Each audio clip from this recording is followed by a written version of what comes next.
and welcome back to another short video about long-range planning. Today we're talking about density, intensity, and FAR, or floor area ratio, key words that the county uses to help shape the community's growth and development. First, let's dive into floor area ratio, FAR.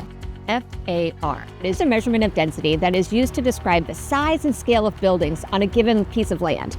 It's calculated by dividing the total floor area of a building by the area of the lot the building is built on.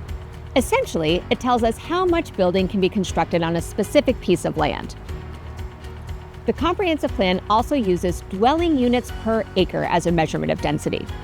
This refers to the number of housing units per acre that are planned for a particular property. It's like measuring how close or spread out the houses, condos, or apartments are from one another. Low-density neighborhoods have detached homes on large lots.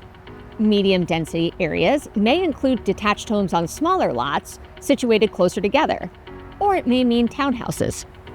High-density housing means large or taller buildings that can accommodate more people. Both FAR and density are used to describe intensity and density in the comprehensive plan. If you're interested, we dove deeper into the comprehensive plan in some previous videos to talk through what it is and how residents can get involved in the plan amendment process. Now, intensity is used to talk about how much commercial development can happen in a particular area and is measured in FAR.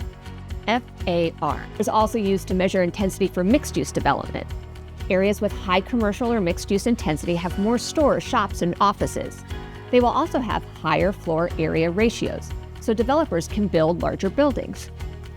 The comprehensive plan uses floor area ratio, density, and intensity to describe development.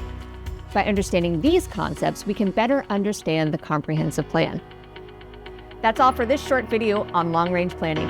Join us next time to learn more about planning and development in Fairfax County.